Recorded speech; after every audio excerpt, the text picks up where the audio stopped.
वादा, अरे एकच वादा, महाराष्ट्राचा बुलंद आवाज, अरे महाराष्ट्राचा एकच वादा, महाराष्ट्राचा एकच वादा, महाराष्ट्राचा एकच वादा.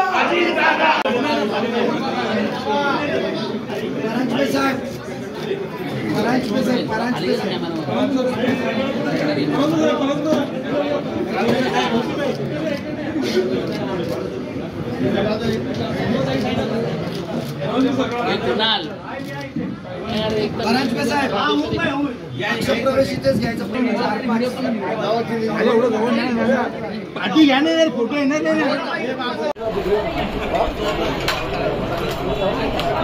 आज राष्ट्रवादी काँग्रेस पक्षाचे राष्ट्रीय अध्यक्ष, राज्याचे लोकप्रिय उपमुख्यमंत्री माननीय अजितदादा पवार साहेबांचं या ठाणे नगरीमध्ये राष्ट्रवादी काँग्रेस पार्टी ठाणे शहर जिल्ह्याच्या वतीने स्वागत करतो. दसऱ्याच्या आणि विजयादशमीच्या शुभेच्छा देतो. आज पापाचा अंत आणि सत्याचा आणि धर्माची स्थापना होणारा हा दिवस आहे.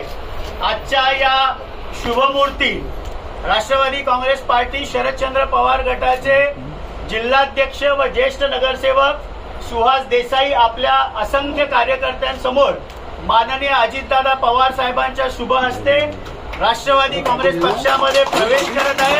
मी मुख्य प्रवक्ता आणि जिल्हाध्यक्ष नजीब मुल्ला त्यांचं व त्यांच्या सर्व सहकार्यांचे मनापासून राष्ट्रवादी काँग्रेस पक्षामध्ये स्वागत करतो आणि माननीय अजितदादा पवार साहेबांच्या नेतृत्वावर विश्वास ठेवून महाराष्ट्रामध्ये होत असलेला विकास, महायुती सरकार म्हणून होत असलेले निर्णय या सगळ्यावर विश्वास ठेवून सुहास देसाई आमचे जुने सहकारी होते, काही वेळ तिथे थांबले होते. पण आज विजयादशमी आणि दसऱ्याच्या निमित्ताने माननीय अजितदादा पवार साहेबांच्या शुभ हस्ते त्यांचा प्रवेश होतोय. मी खास करून माननीय अजितदादा पवार साहेबांचे ठाणे शहर जिल्ह्याच्या वतीने आम्हाला ही वेळ दिली. आज धावता दौरा दिवसभर हेक्टिक शेड्यूल असताना देखील म्हणून त्यांच्या मनापासून आभार व्यक्त करतो आणि सुहास देसाई यांना पक्षप्रवेश माननीय अजितदादा पवार साहेबांनी द्यावा ही विनंती करतो. एकच वादा, अजितदादा, एकच वादा, अजितदादा.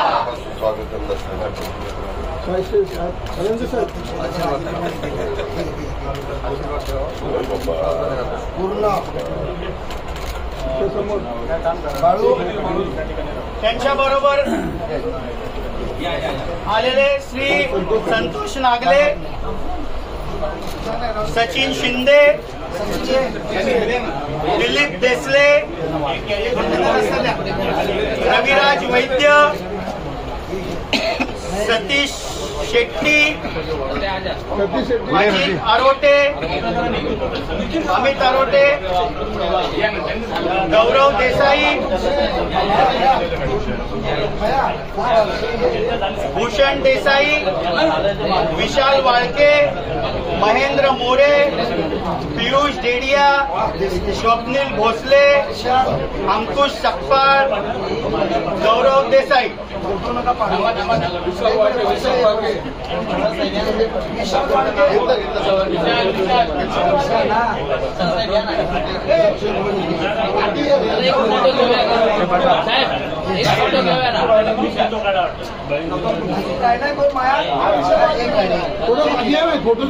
सर्वांचे बाकीचे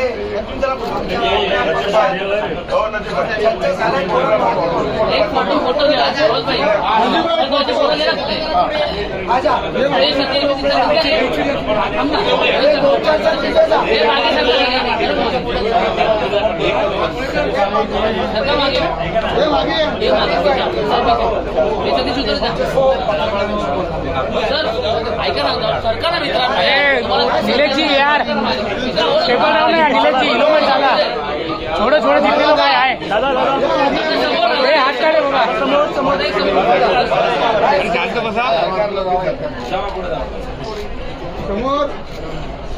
समोर चला बस. एकच वादा, एकच वादा. जात आहे तर सुहास देसाई ज्यांनी नगरसेवक म्हणून अतिशय उत्कृष्टपणे काम ठाणे शहरामध्ये केलेलं होतं. एक गोष्ट खरी, गेले 4 वर्ष निवडणुका नसल्यामुळं अनेक स्थानिक स्वराज्य संस्थांच्या मध्ये प्रतिनिधित्व करणाऱ्या कार्यकर्त्यांची संधी हुकलेली आहे. परंतु आता सुप्रीम कोर्टानेच निकाल दिलेला आहे की 31 जानेवारी 2026 पर्यंत जिल्हा परिषद, तालुका पंचायत, नगरपालिका, महानगरपालिका या सगळ्या निवडणुका घ्याव्यात आणि त्याच्यातून आम्ही स्वर्गीय यशवंतराव चव्हाण साहेबांची जी विचारधारा होती, आम्ही एकतर शिवशाहू फुले आंबेडकरांच्या विचारधारेने पुढे चाललेलो आणि सुसंस्कृतपणा कसा राजकीय जीवनामध्ये सांभाळायचा असतो, ठेवायचा असतो, अशा पद्धतीनं वागायचं असतं, हे चव्हाण साहेबांनी शिकवलेलं आहे. आणि त्या चव्हाण साहेबांच्या मार्गदर्शनाखाली, त्यांच्या विचारांनी आम्ही पुढे जात असताना बेरजेचं राजकारण करतोय. आणि त्याच बेरजेच्या राजकारणाच्या निमित्तानं सुहास देसाई आणि त्यांचे असंख्य सहकारी त्यांनी राष्ट्रवादी काँग्रेस पक्षामध्ये प्रवेश केल्यामुळे मी त्यांचं मनापासून स्वागत करतो. मी नेहमीच सर्वांना सांगत असतो की समाजकारण, राजकारण करत असताना जातीचा, पातीचा, नात्याचा, गोत्याचा विचार करायचा नसतो. ज्यावेळेस आपण शिवशाहू फुले आंबेडकरांचं नाव घेतो त्यावेळेस आपली कृती देखील तशी